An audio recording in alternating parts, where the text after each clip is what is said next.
Hi everyone, welcome to the Mathspace Academy for Senior Secondary.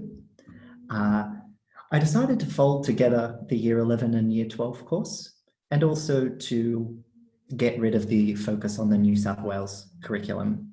It seems to me that a lot of people are from a lot of different curricula, a lot of different states, and I want to make sure that everything I cover is applicable to anyone doing senior secondary. So if you're in Year 11, the kind of stuff I'm talking about today will be stuff that you won't see until Year 12, but it's still hopefully going to be an interesting introduction to bivariate data analysis. Okay. Bivariate data analysis is one of the most powerful things that occurs in the modern world. Every single scientist does some sort of bivariate data analysis on some level. It's embedded not only in science, but in technology as well, and education, and essentially any professional field will think about bivariate data analysis, whether or not they know that they're doing that. In essence, when we are looking into bivariate data analysis, we're asking, if I change one thing, does something else change as well? And then we can ask more detailed questions like, how does it change? Does it change a lot or a little? Does it depend a lot or only a little? So there's definitely some jargon that we're going to have to get across, but I wanted to start with a relatively simple idea.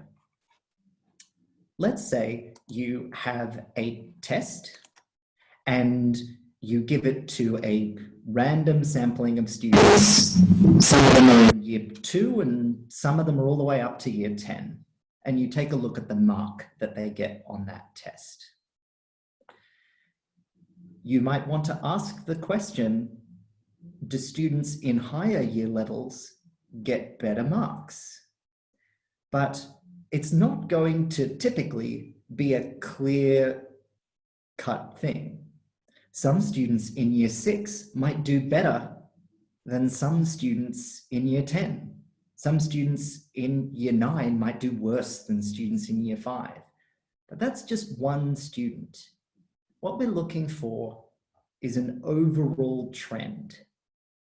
So here I've just been marking their papers and I've written down this student was in Year 2, finish marking 47.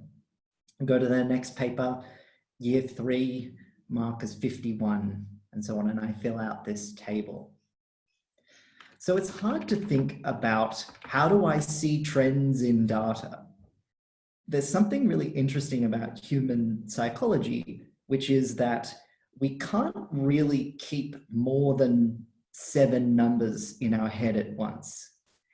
If anyone's ever told you their mobile phone number, it's just pushing it, right? Like, you know, it starts with 04 and then there's 8 numbers after that.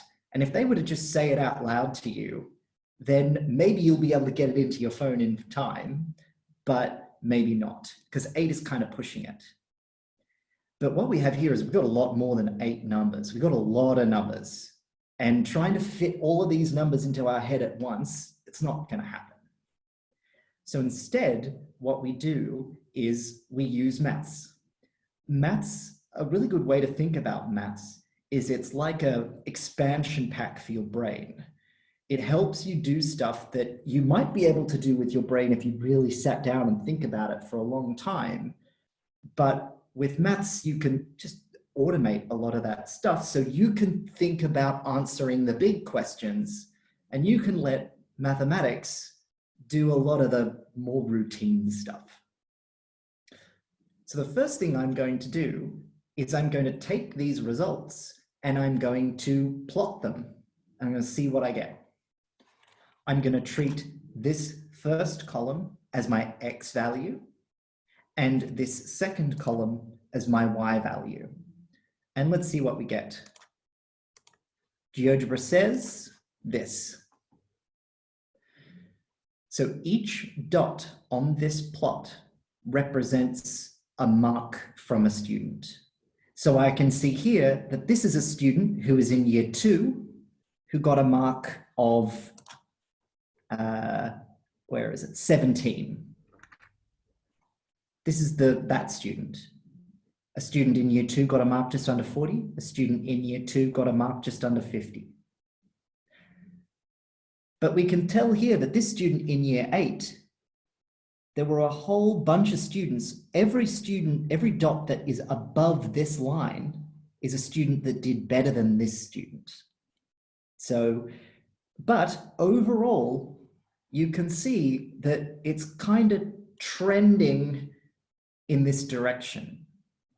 Overall, looking at this, we can see that there is a trend. Now, all of this is really vague. I'm just saying, if you look at it, it kind of, if you squint and there's a shape.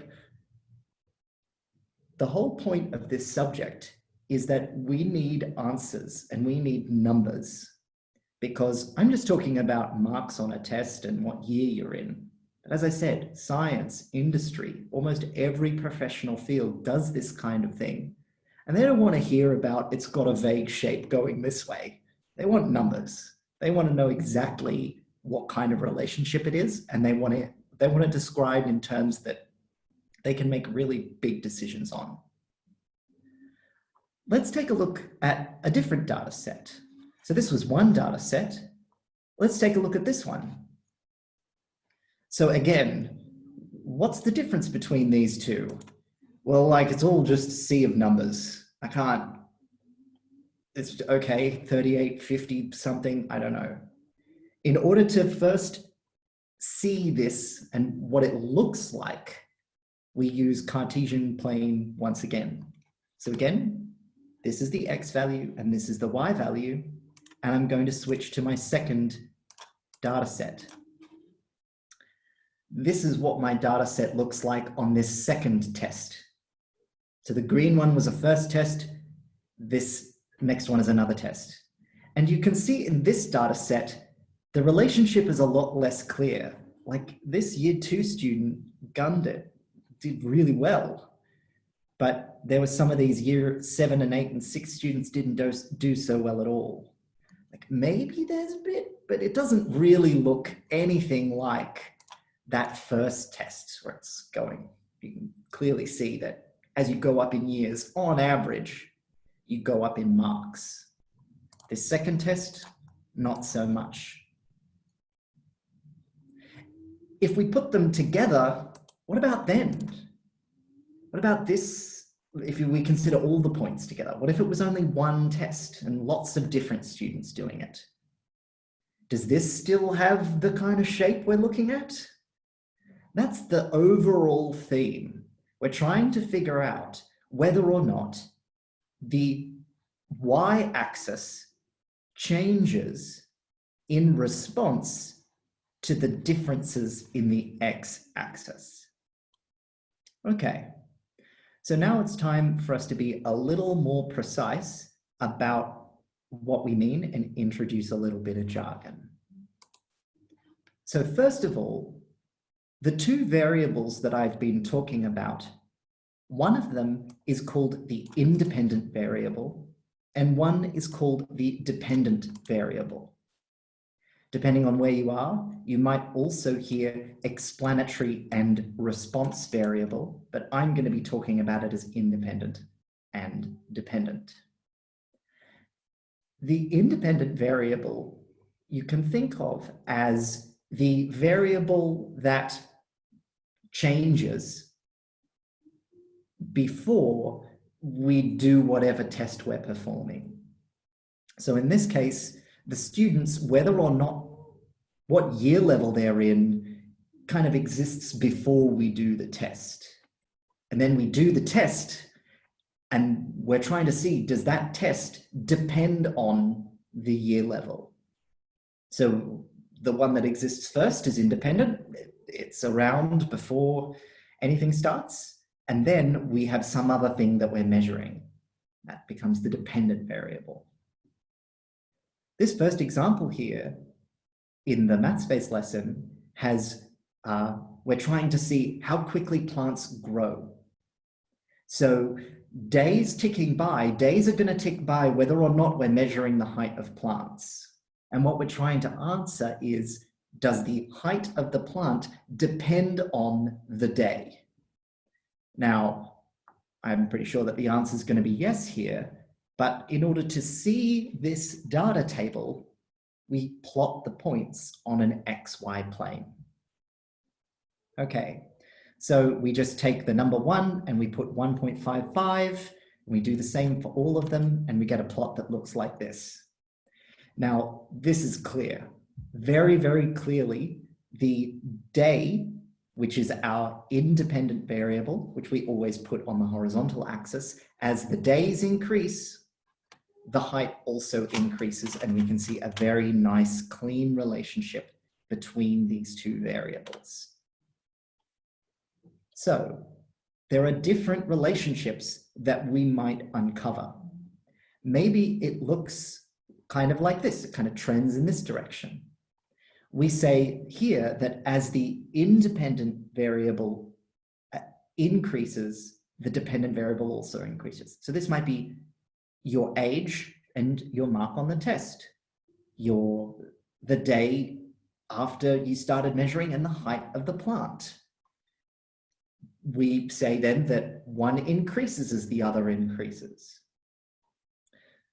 If instead we observe a trend that's going like this, the two variables still depend on one another. This might be something like number of baby teeth and age. As you get older, you lose your baby teeth. It's clear that the number of baby teeth depends on your age. Age goes up, baby teeth goes down. Age goes down, baby teeth goes up.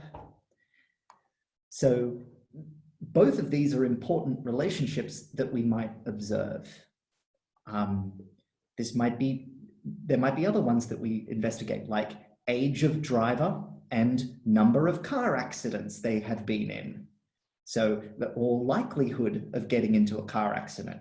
Maybe young people are more likely to get into car accidents. Maybe it's old people that are more likely to get in car accident. Who knows? But it's good to know the answers to these questions, and we can have different relationships be revealed. And a very good first step whenever we are looking at bivariate data is to put it on a Cartesian plane so you can see it. Use your visual processing system, which is way more powerful than your numerical processing system. Okay. So I'm actually going to move into some other questions just so that we can get a feel for this. Let's take a look at this question here. The height and weight of 10 people are recorded in the table of values below. Describe the relationship between height and weight in the data. Okay. So I'm taking a look at this data, and I take a look at these numbers here, 75, 73, 52, 60, 62. There doesn't seem to, 72. Okay, if I just read it left to right, it doesn't seem to be in any particular order.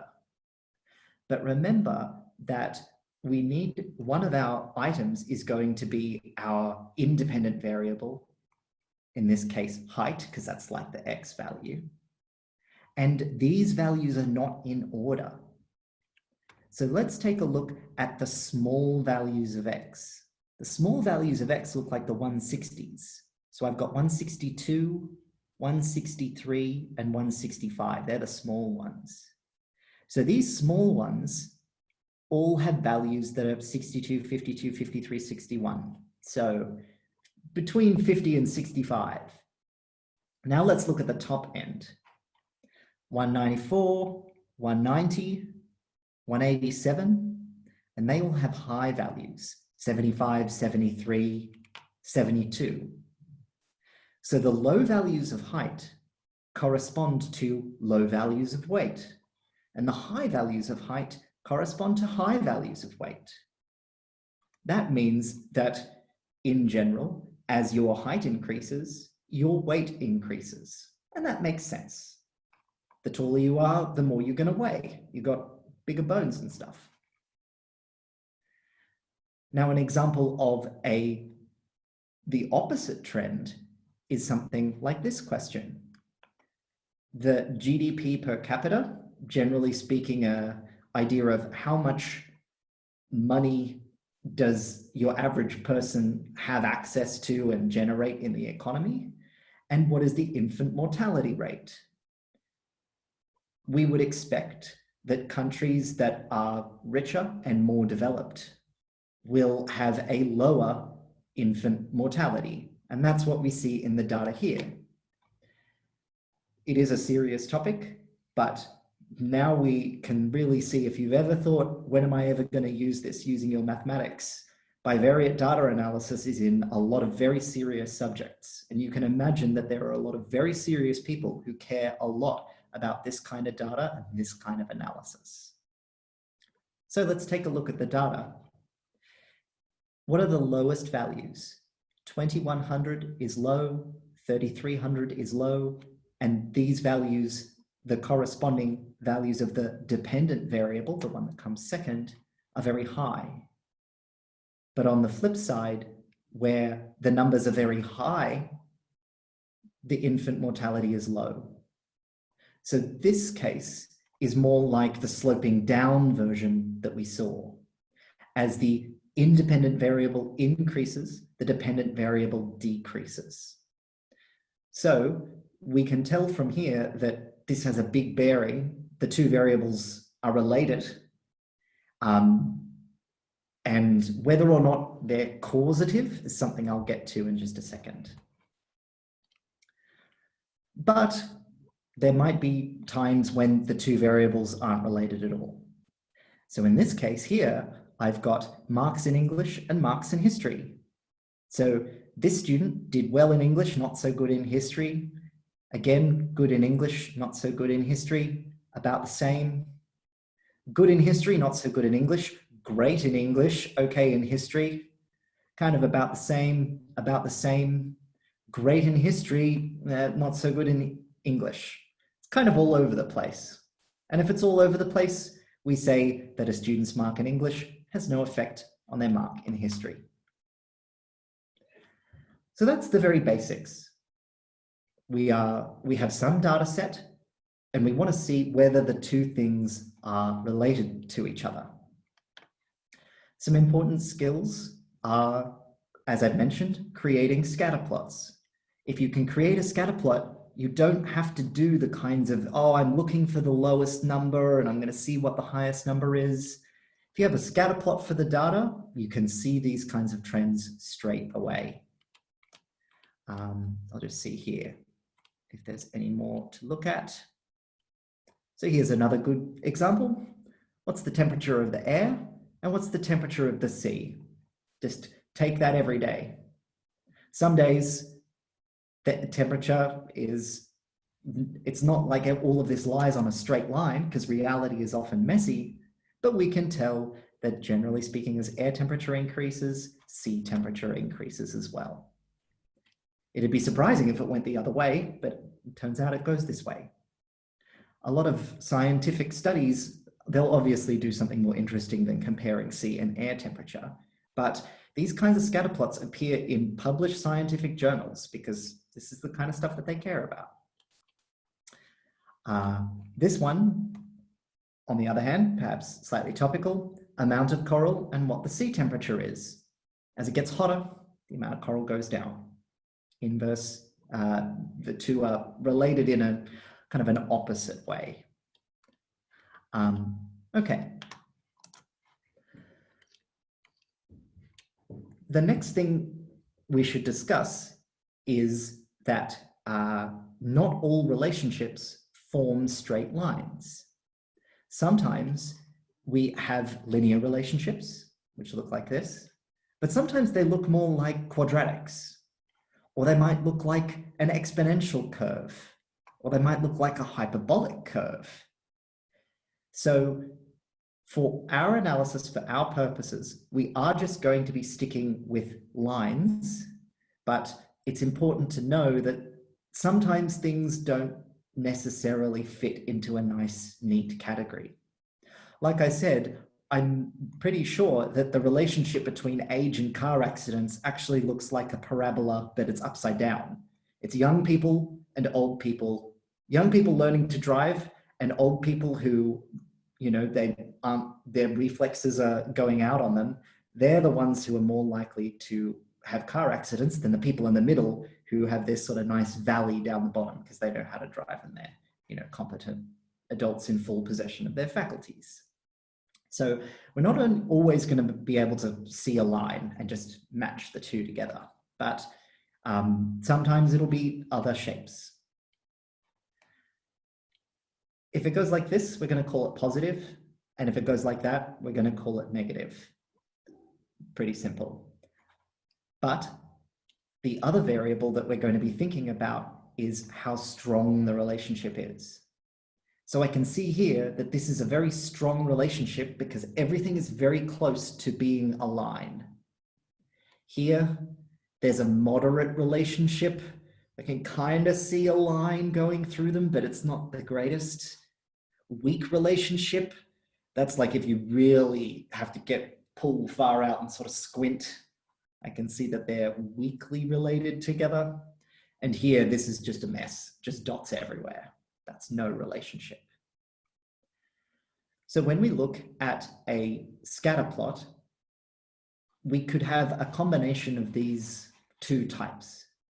We can have positive and strong, positive and moderate, positive and weak, no relationship.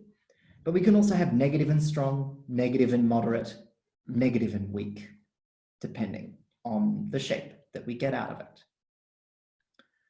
So what would we call this one?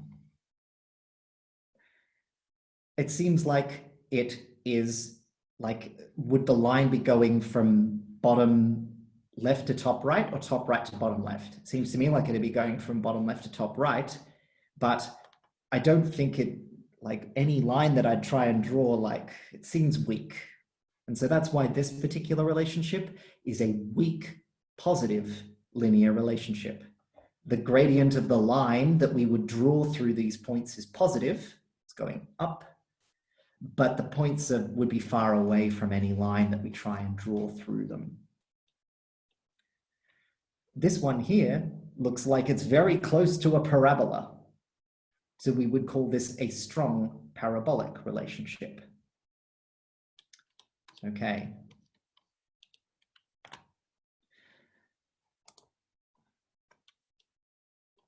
So we've already covered the direction of linear relationship, but there's actually a numerical value that we can give to any line that we try and draw through a scatter plot. And I'm going to show you an example of this. The best way to do it in general is to use your calculator. I'm going to do some examples of that a little bit later. I'm going to actually switch to this one to do this. So here I have some dots. Which of these three lines is the best line to draw through it? Like, I think we can all tell that A is not a very good line to draw through this data. That's not the trend line for this data. But what about C or B? Which one's better? They look about the same. If you drew B and I drew C, like, does it matter? There's actually a way to tell. And if you want to explore this yourself, it's in the lesson for 7.04. And this is the way that we're going to try and fit data to this line. How are we going to do it? Well, let's start by drawing this line. Whoops. So here I've got a line. I'm just going to move these points around and I'm going to see what I can do about fitting them. So, okay, let's try this one. That seems good. Is it good? What's a better one? I'm going to start by instead thinking about what we want this line to do. What we want this line to do is, I've got these data points. Let's say it's a This is your year, what year you're in. And this is your mark out of 30 on a test. These are tests that I've already gotten back and marked. But if a student in year 6 comes along, what mark should I expect them to get? This line will help us make a prediction about the future. There's only one student in year 6 who took the test and they got 16. But if instead I use this reference line, I go, okay, well, if this is the line of best fit, we'll talk about that in a second, but if this line is like the best one, it'll give us a good prediction. So let's say this is a line and it works well. It's the best line. So I go, some kid in year 6 comes along and I go up to the line like this, and then I go across and I say, okay, I expect a kid in year 6 to get about 11 marks. That'd be the trend that I'm seeing.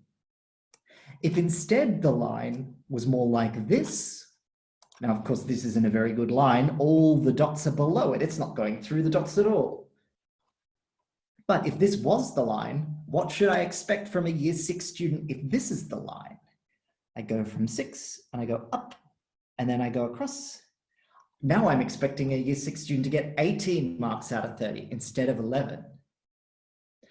Now, of course, I'm talking about marks and year levels, but it can be more interesting and more consequential than just marks and year levels.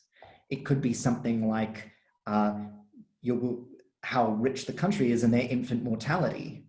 We might be looking for countries that are away from this trend line, or what should we expect? Okay. So how are we going to tell whether or not the line is good or not? And the answer is, we are going to figure out if there's a way to minimize the distance from this line to all of these points. We want this line to be as close as possible to every point. Seems a little strange, but when I draw in these things, their technical name is residual, but what it basically means is the line that connects the point to the line I'm trying to fit. So at the moment with this line, I can see that this dot is 1.77 away from this line. This dot's 1.28 away from this line. This dot's 3.67 away, and so on. And if I were to add up all the red lines, I would get an estimate of how far away the line is from all the points. What I want to do is I want to move these points around so that the sum of all the red distances is as small as possible. If I get them to be as small as possible, then the line is as close as possible to every point in the set.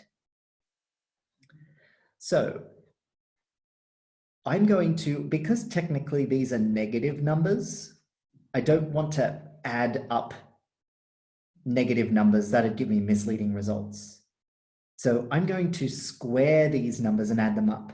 But whether or not I square them, I still need to make them as small as possible. So here, this interactive table here is going to show me how well I'm doing. This number here is the total how close I am. So if I move this point down, my total is getting bigger. So it's telling me, if you ever played the hot or cold game, cold, cold, cold, cold, cold, going the wrong way, no. So instead, we want to move in the direction that makes it smaller. So here I am, and I'm making the distances smaller, smaller, smaller. Okay, that's looking better, better, better, better. 70, and now that's getting bigger again. Okay, if I move this one here, bigger, smaller, smaller, smaller. Okay, small 30. Oh, so that seems to, if I'm on this side, it's bigger than 73. If I'm on that side, I'm bigger than 73, 73.58. 69. Okay, that looks pretty good. Now I'm going to do the same thing for this one, 73.59. Can I, oh, yeah, 71. Okay. Oh, now it's going up again. Okay. 70 point, yep, that looks pretty good. Yeah, close enough. You get the point.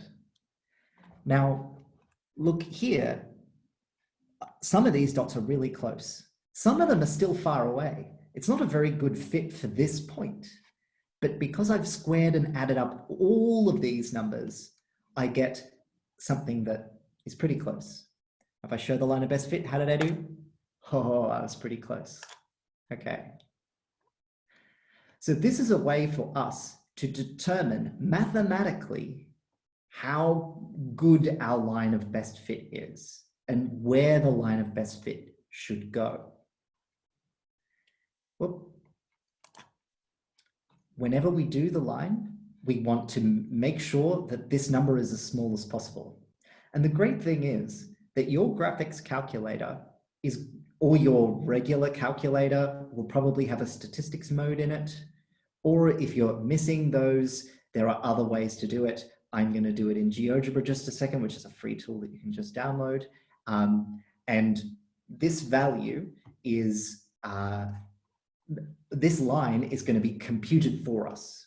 We put the points in, and like I said, we're going to use maths and statistics and technology, and it's going to spit out for us the line, and we're going to be able to use this line to make some predictions, which is pretty cool. So this just walks us through what I just showed you in the applet here.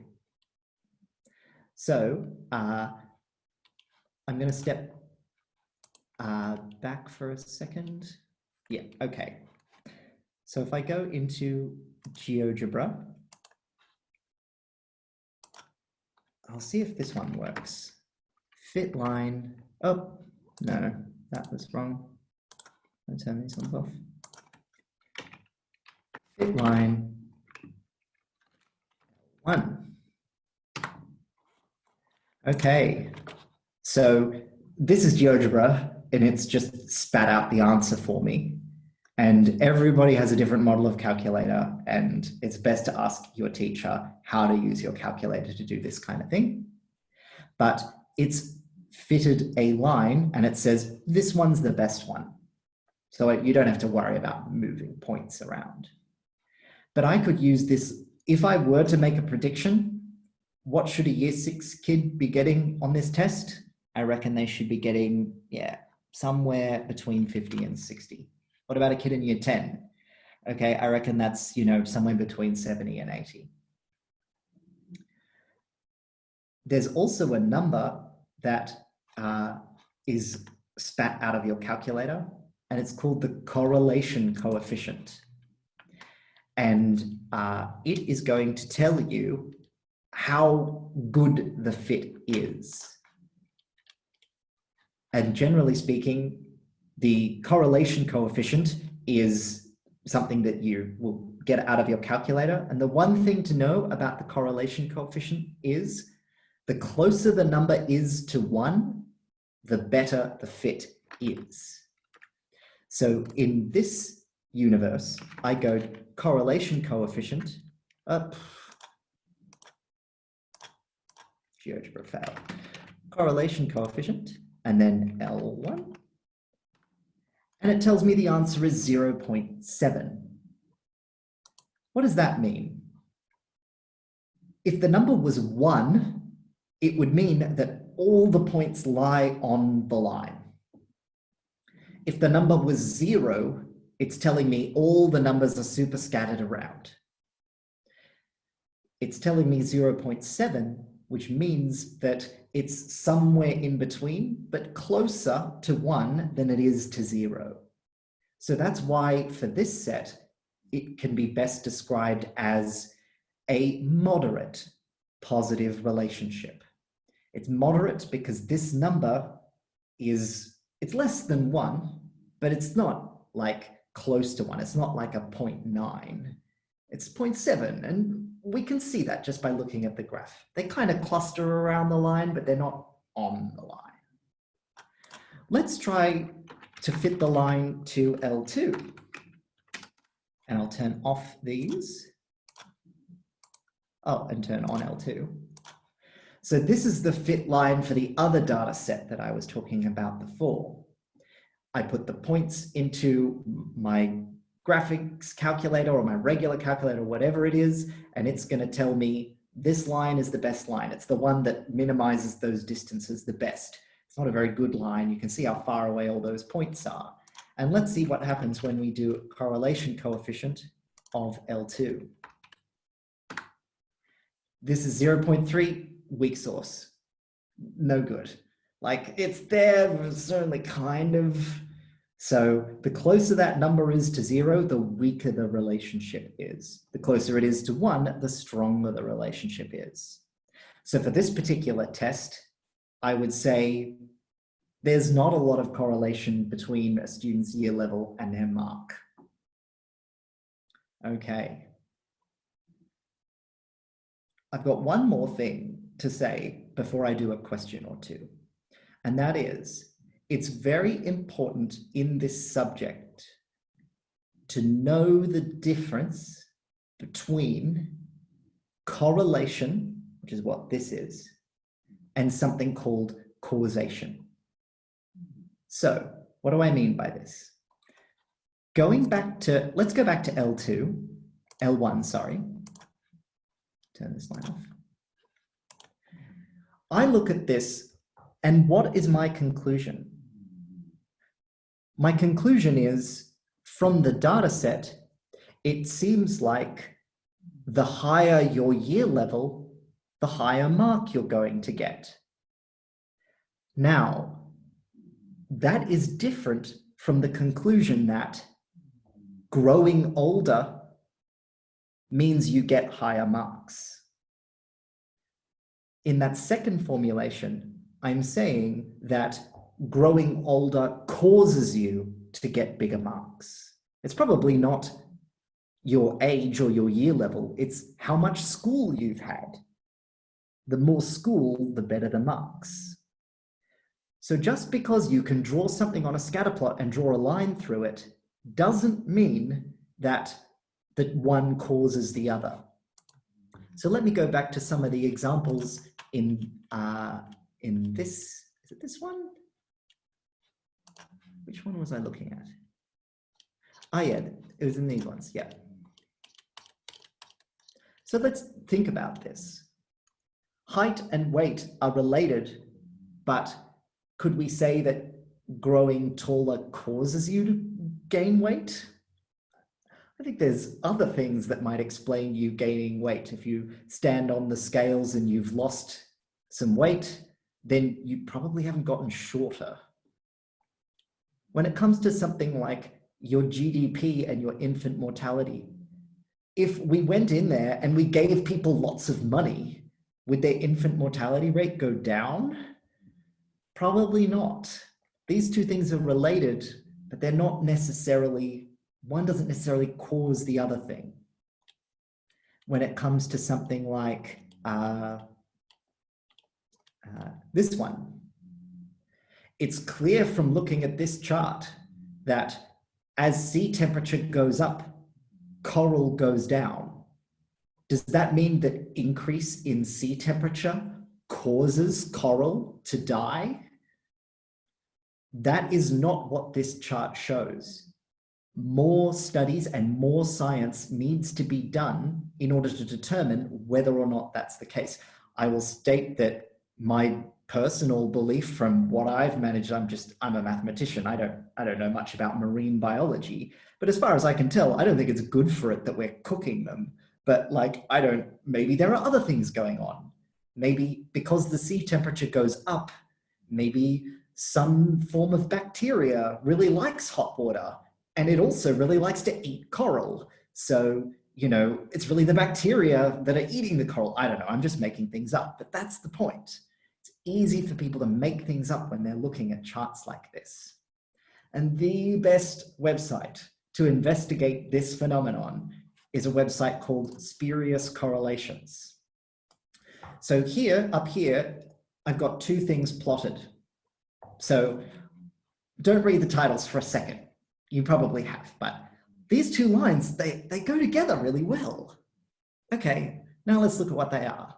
So the first one is number of people who drowned by falling in a pool and films Nicolas Cage appeared in. Okay, we got to call Nicolas Cage and get him to stop appearing in films because he's drowning all the children. It's not a thing. How about this one? Per capita cheese consumption and number of people who died by becoming tangled in their bed sheets. We got to stop eating the cheese. If we continue to eat cheese, people will continue to get tangled in their bed sheets. So just because two variables go together doesn't mean that one causes the other. And it's relatively easy. What this website does is it just finds data that matches together and says, hey, these kind of go together. And so it's important that we don't, or, you know, it doesn't work the other way either. Like we can't say that, oh, all these people are dying because they're being tangled in their bed sheets and it means that everyone's eating more cheese because they're feeling really sad. It's really easy in this subject because we're saying, oh, when you change this thing changes. But all we're doing is we're observing the data. We're not trying to draw any conclusions about one thing causing the other thing. This is another one, you know, as people eat less margarine, people get divorced less. Okay, I guess. So it's a great website. I highly recommend it. It's called Spurious Correlations, and you'll get a good laugh out of it, I'm sure. Just scroll through them and just keep that in mind when we're doing anything in bivariate data analysis. Just because two variables move together doesn't mean one causes the other. Okay, let's do a question. Let's take a look at this one. Let's do one of these ones.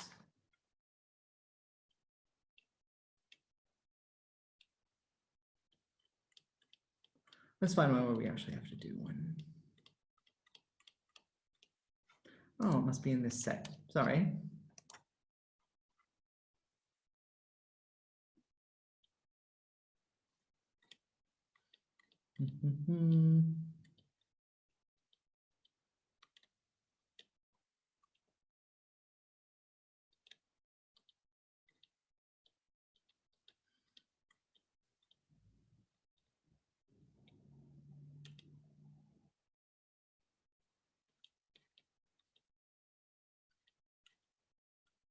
Yeah, lots of graphs.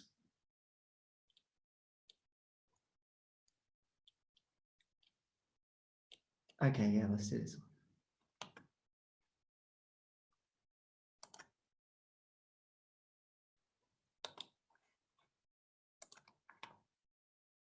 I'm going to put this one next to my GeoGebra. And I'm going to turn this one off.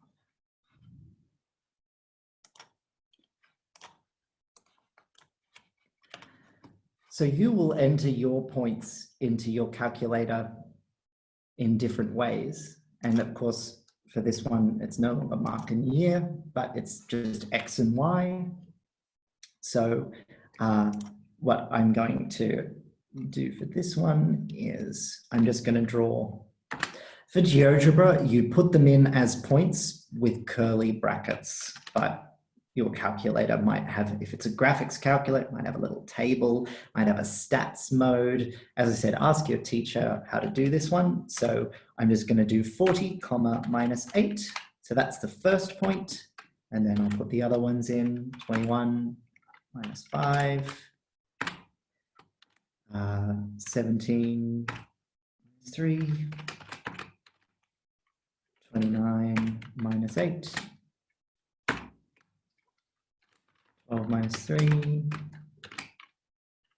25 -4, 29 -7, 34 -6, 28 -8, 31 -9. Okay, Those are my points. I'm going to turn off this line, and I think I turned off, let me just, y-axis. We need the negative direction now, because I noticed that all my y values are negative. Okay, let's zoom out a bit. Oh. So yeah, I'll also change my axis settings so that I can see the points. That seems like a good idea. So X max, what's it to go up to? 40, so let's put it at 50.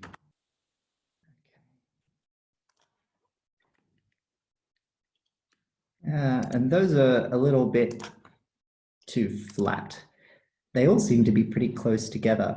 So I'm going to make the y minimum be -10 and the y maximum be 0. Okay. That's better.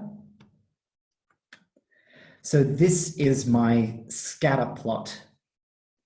And it's kind of hard to see from the table, as I said at the beginning, but now I take a look at the scatter plot and that looks much better. So it says, use technology to find the line of best fit for the data below. So then in GeoGebra, I type in fit line and then type in L3, the list of points that I did.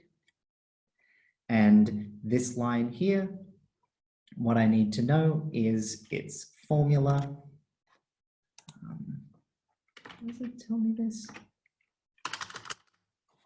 I can figure it out, but I think the best thing to do is, yeah, it's interesting. GeoGebra doesn't tell me what the actual line is. It does tell me the correlation coefficient of L3, minus 0.8. So it's minus because it's going down, and 0.8 is telling me that, you know, it's not the best fit, but it's a pretty good fit.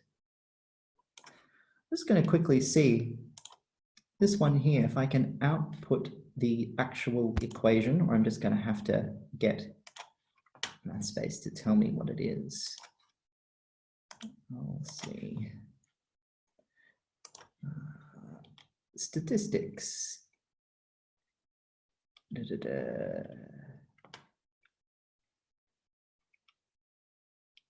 Lots of statistics. Okay. So we'll do it the dumb way. We've got a point on H, so we can tell what the y-intercept is. Let's see.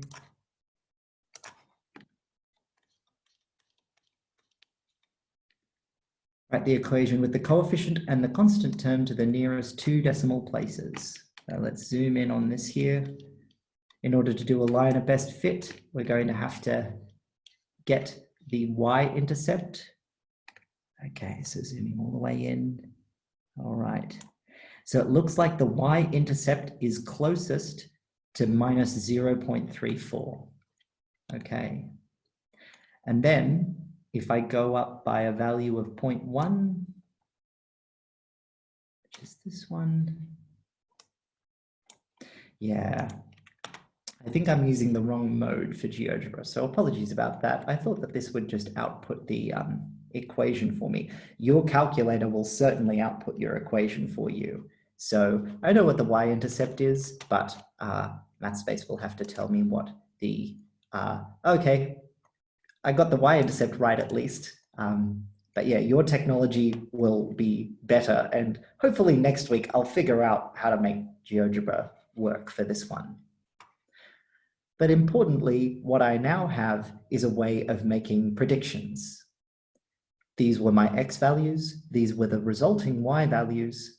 In the future, if I'm given an x value, I can throw it in this equation and it will generate a predicted y value for me. So next week, we'll dive into a little bit more detail. We'll talk about some of the broader ideas that I've discussed today. And I'll make sure that my calculator is working properly. But hopefully that was a good overview of the kinds of things we're going to be looking at as we study bivariate data analysis and some of the interesting and fun themes. So I've got 5 minutes left. I'm happy to do another question. Maybe I'll go back and do one from an easier part. But if anyone does have a question or something that they'd like me to go over in this last 5 minutes, then hit me up in the chat or the Q&A kind of now.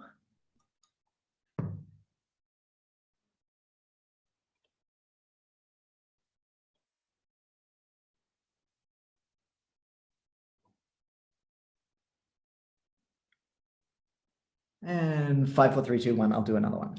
Okay. Let's take a look. Let's do this one.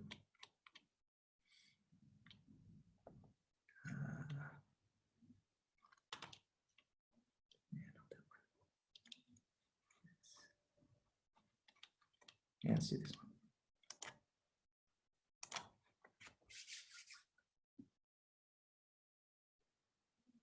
Oh, thank you, Kanan. That's nice.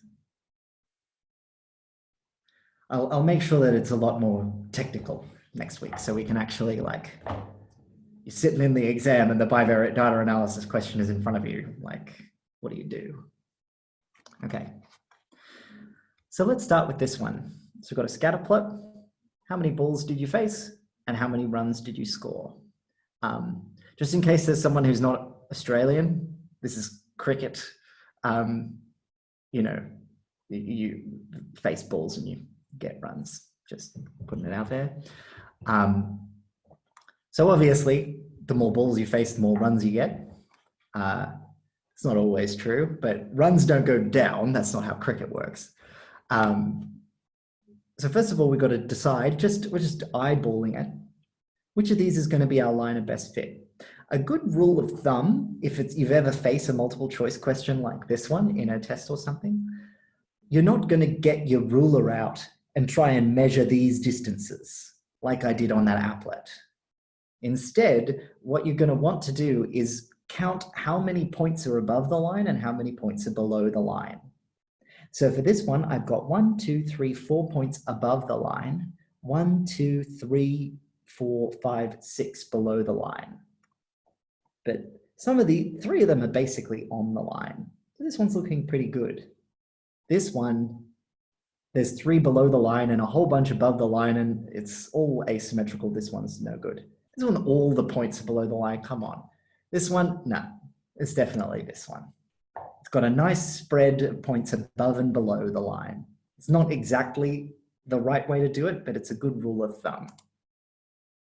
Okay. Now we're going to use the line of best fit to estimate the number of runs scored by the batsman after facing 27 balls. The 27 is this one in the middle. So I go up from 27 and then I go across. I reckon it's about 22. It's more than 20. It's not 28 or 29. That's way too big. 27 up and across. I reckon it's 22. Bingo. Use the line of best fit to estimate the number of runs scored by the batsman after facing 66 balls. Okay.